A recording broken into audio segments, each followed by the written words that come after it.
vous maîtrisez le réglage de la sensibilité ISO? Après avoir vu l'ouverture, la vitesse, maintenant on s'attaque au dernier pilier du triangle d'exposition, la sensibilité ISO. Donc je précise de suite, j'ai un petit peu les cheveux mouillés. Franchement, on s'en fiche, il n'y a plus de sèche-cheveux. Il est cassé, donc on fera avec les cheveux mouillés. Donc qu'est-ce que la sensibilité ISO? ISO, ça veut dire International Organization for Standardization. J'ai pas compris. Du coup, j'ai fait une petite recherche. Et donc en français, ça veut dire Organisation internationale de normalisation. J'ai toujours pas compris.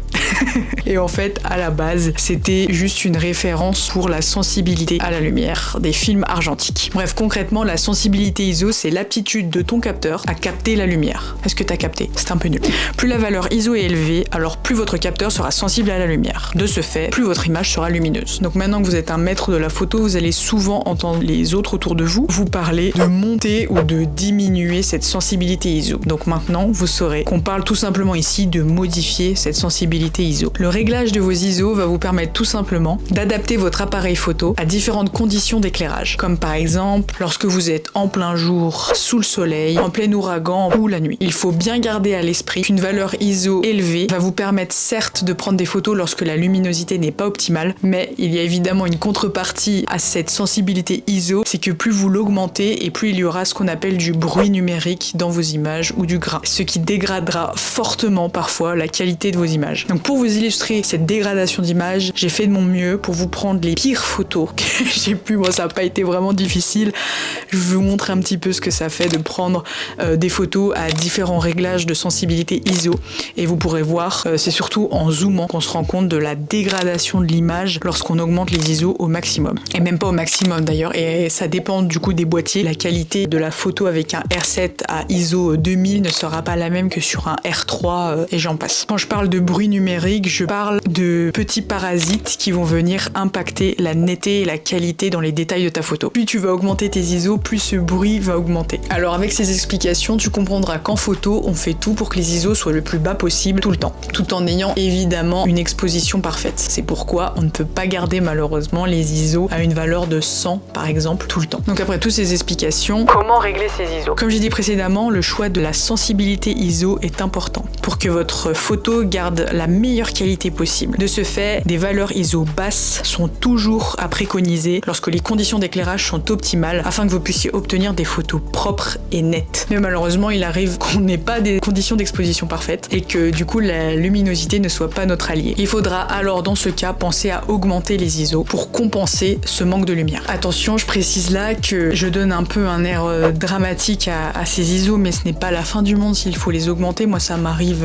toutes les semaines, surtout lorsque j'ai du sport à photographier ou des mariages dans des mairies sombres avec des vieilles lumières jaunes au plafond. Ça arrive très souvent que je doive malheureusement augmenter mes ISO et ce n'est pas dramatique. Il existe la retouche photo et des logiciels comme Lightroom, je parle de Lightroom parce que c'est celui que j'utilise et que je paye tous les mois, vous permettent de diminuer ce bruit numérique et ce grain. D'ailleurs, dites-moi si ça vous intéresse de faire une petite vidéo présentation de Lightroom et voir un petit peu les réglages de base. Ah oui, et puis les ISO sont aussi très efficaces lorsque vous voulez faire des photos de nuit. Sans les ISO, on ne pourrait pas en faire. Du moins, ce serait très compliqué. Donc les ISO ne sont pas que mauvais. Vous comprendrez ainsi avec toutes ces petites informations qu'il faut toujours essayer de trouver le bon équilibre dans ce réglage de la sensibilité des ISO. Car si les ISO sont trop élevés, on aura trop de bruit sur nos photos. Et s'ils sont réglés trop bas, eh bien le risque c'est que notre photo soit sous-exposée. La petite astuce que j'utilise pour mes photos de sport, c'est que je me mets en mode manuel. Comme ça, j'ai le contrôle sur mon ouverture et ma vitesse et mes ISO sont en mode automatique. De cette manière, c'est mon boîtier qui va juger quelle est la sensibilité ISO la plus faible possible qu'il va pouvoir me mettre tout en gardant la meilleure exposition pour ma photo. Ça facilite vraiment la vie, je vous recommande. Mais bon, pour apprendre, le mieux c'est de tout faire à la main. Vraiment, faites-vous plaisir chez vous. Vous prenez votre appareil photo, vous photographiez tous les objets que vous trouvez, vous montez les ISO, vous les baissez, l'ouverture pareil, la vitesse pareil, et c'est comme ça que vous allez apprendre. Avec tout ça, vous avez bien compris qu'il faut éviter d'augmenter les ISO et les laisser le plus bas possible. Mais il y a bien des situations dans lesquelles on est obligé de monter la sensibilité ISO. Du coup, quelles sont les situations dans lesquelles on n'a pas le choix que de monter les ISO? Alors comme j'ai dit dit précédemment, mais c'est la chose qui va le plus vous arriver, c'est en situation de basse lumière. Lorsque malheureusement vous avez déjà poussé les limites de votre ouverture et de votre vitesse, donc lorsque votre ouverture est au maximal de son potentiel et que vous ne pouvez pas non plus diminuer votre vitesse, car oui, ça ferait rentrer plus de lumière, donc ça ferait baisser les ISO, mais bon, pas de trépied sur le moment, ou lorsque notre sujet bouge, on peut pas tout le temps baisser notre vitesse. Donc là, il ne reste plus qu'à baisser les ISO. Je préfère avoir